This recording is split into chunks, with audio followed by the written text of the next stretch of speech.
ازيكم عاملين ايه يا حبايب قلبي واي حد بيتفرج عليا في كل مكان؟ وحشتوني جدا. النهارده هطلع اتكلم معاكم في فيديو جديد من الاجواء الجميله اللي انتم شايفينها دي كده، عشان بسمع البومات الصيف الجديده اللي نزلت السنه دي في 2026. البومات كتير، نجوم كتير، وكلها نزلت تعتبر ورا بعض او في نفس التوقيت بس على ايام مختلفه. البوم رامي جمال السنه دي عامل فيه اغاني جامده جدا، اغنيه مش طبيعيه، اغنيه طبعا انتهينا، اغنيه دراما تقيله جدا على فكره، لحن وتوزيع وكلام. الاغنيه معموله حلو جدا ومتعوب عليها. اغنيه انا استاهل، عامل اغنيه دي علامه برضو بتاعت الالبوم، كويسه جدا ورتمها حلو. من الاغاني اللي انا بحبها على رامي جمال عامه، بحب الريتم ده جدا.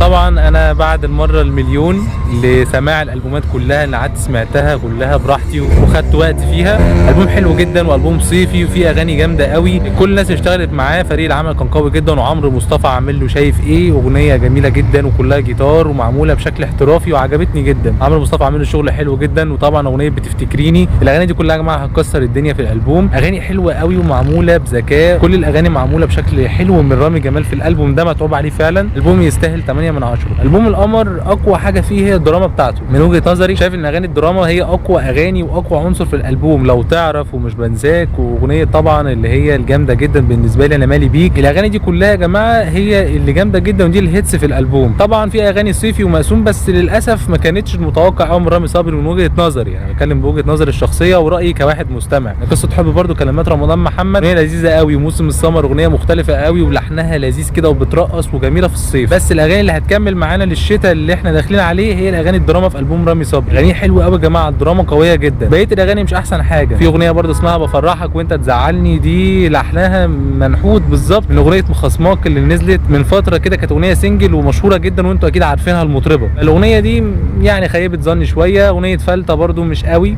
فالبوم رامي صبري ياخد 6 من 10 عشان الاغاني الدراما اللي فيه. عامل دراما تحفه يا جماعه في الالبوم. واكتر اغنيه علقت معايا في الاغاني اللي هي الصيفيه اغنيه موسم السمر. البوم تامر عاشور يا جماعه كارثي، كل الاغاني بلا استثناء جامده جدا. بس انا عندي معاه مشكله صغيره بسيطه. البوم تامر عاشور الجديد كله اغاني دراما، فالاغاني الدراما كلها اللي نازله من وجهه نظري شايف ان هي هتقعد برده للشتاء اللي جاي. يعني الالبوم ده مكمل معانا للشتاء، اغاني كلها حلوه وفكره تحترم من تامر عاشور. ده طلع بتضحك في البوستر وعامل لنا اغاني دراما عشان تنكد عليه، بس ماشي يا عم هنعديها. الاغاني بتاعت الالبوم قويه ومعموله حلو، في وصولي، في تمنياتي، نزلت اتمشيت، في اسف، في يا جدع، في اغاني حلوه يا جماعه في الالبوم مطلوب عليه بجد. يمكن الاغنيه الوحيده اللي رومانس في الالبوم اغنيه مكاني الصح، الاغنيه الوحيده برضه اتعملت بشكل كويس وكانت من الاغاني اللي عجبتني في الالبوم. البوم ياخد 7 من 10. ان الالبوم زي ما قلت لكم كله دراما، واحنا في الصيف بقى في الموسم، وانتوا عارفين ان احنا عايزين اغاني كده ترقص، اغاني خفيفه عشان احنا طبعا في موسم الصيف. البوم سمعوني لمحمد حماقي. الالبوم ده اول ما نزل عاجبني جدا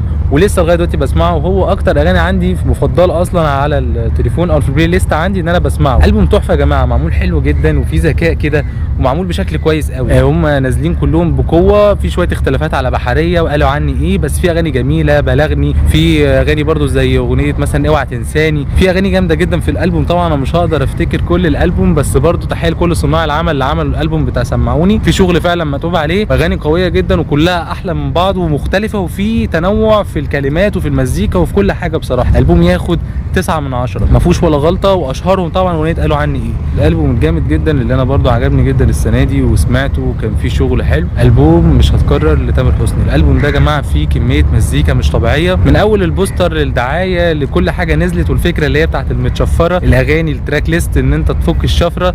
تامر مصعبه علينا السنه دي قوي، بس فعلا الالبوم فيه 14 اغنيه تحفه. واول تعاون بينه وبين عمرو مصطفى كاغاني فرديه الالبوم تامر، وما تعاونوا قبل كده مع بعض في اعلانات. وفي اغنيه اللي راح 2013 من البوم بحبك انت، اغنيه دراما بس المره دي في شغل جامد، بعيش على الذكرى، اتحمى فيا، وعايزك توعديني، مش هتكرر. في طبعا الف فاكرني اللي هي الملحمه، الاغنيه الجامده جدا في الالبوم. اغنيه بنت مين اللي هتكسر الدنيا كلها، اغنيه جامده جدا. طبعا توزيع عادل حقي جامد، والحان عمرو مصطفى وكلمات امير طعيمه. عاملين له شغل حلو قوي في الالبوم. تامر معاه في الالبوم ده 9 موزعين، فالالبوم ده بالنسبه لي بيرفكت جدا ومن الالبومات الحلوه لتامر، واديله 9 من 10. في اغاني جامده جدا ومتنوع، وفي نفس الوقت البوم صيفي لذيذ ويتسمع، مع ان في اغاني دراما قويه جدا. اغاني اللي فيه صيفي وهتفضل معانا في الموسم وهتتسمع وهيكسر الدنيا بالالبوم. في شغل متعوب عليه يا جماعه، اسمعوا كويس قولوا لي رايكم ايه. ولا حاجه ثانيه مهمه قوي قوي في البوم تامر حسني السنه دي يا جماعه، السولو في اغنيه اتحمى فيا واغنيه الف فاكرني.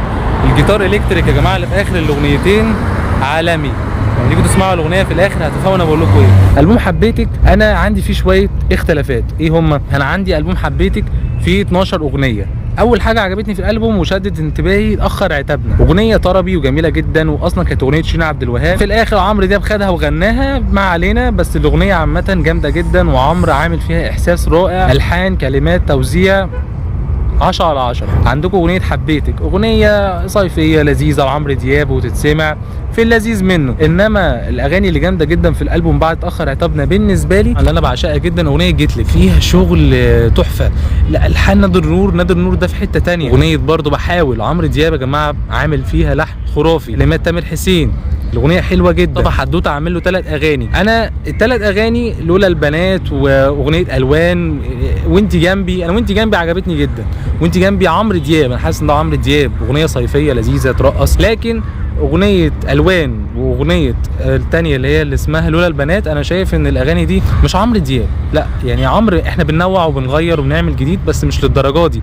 كلمات لولا البنات يا جماعه كلمات سيئه جدا جدا جدا، ما يغنيهاش مطرب كبير بحجم عمرو دياب من وجهه نظري ولا اي حد، يعني اغنيه كلماتها غريبه جدا، متدلعين متعطرين وغزل البنات يا ولا ومش عارف قلعه الحرير ولبسه الشيفون. عمرو دياب عملت بابا وعملت خطفوني قدام مرايتها ويوم 3، كل الاغاني دي على فكره مختلفه وجميله وكانت جريئه مش بالمنظر ده. شايف ان الاغنيه دي مش احسن حاجه في الالبوم، هي واغنيه الوان برضو انت لبستي البني وعليكي بسكوت خالص وفستان الاحمر. شايف ان في حاجه غلط، اغاني عمرو دياب السنه دي للاسف مش احسن حاجه. في اغاني حلوه جدا زي وانت جنبي، بحاول، طبعا انا معاك، اغنيه رومانس من العيار التقيل، اغنيه تحفه جدا هتعجبكم قوي في الالبوم، اغنيه سلام كبير لايمن بهجت قمر، وطبعا الحان ابنه عمل له لحن لعمرو دياب لاول مره، الاغنيه جامده جدا، توزيع كلمات الحان، حتى اللحن كده جديد وخفيف على عمرو دياب، انا اول مره اسمعه قبل كده في اغاني. وانتوا قولوا رايكم ايه؟ انا من وجهه نظري شايف ان البوم عمرو دياب ياخد 7/10 السنه دي، مش احسن حاجه والاغاني اللي فيه مش اقوى حاجه، شايف ان فيه اغاني اقوى من كده واحسن من كده. فده كان رايي في الالبومات بتاعت الصيف، وانا سمعت الالبومات دي كلها على البحر يعني كل الفتره اللي فاتت دي 30-40 مره عشان اقول لكم رايي فيها واقدر اقيمها صح، عشان الالبومات اللي زي دي لازم تتسمع في الاجواء الحلوه اللي انتوا شايفينها دي. احلى اجواء من كده ما فيش عشان تسمعوا الاغاني تنبسطوا بيها، لازم ان انا ادي كل اغنيه حقها عشان ما اظلمش حاجه. دي وجهه نظري الشخصيه كراي واحد مستمع، كل واحد يقول رايه باحترام من غير اي تجاوز، كل واحد يتكلم باحترام يا جماعه ويقول رايه واحنا بنتناقش مع بعض ونقول راينا. ده كان رايي في البومات الصيف السنه دي، اشوفكم ان شاء الله على خير فيديو جديد، سلام.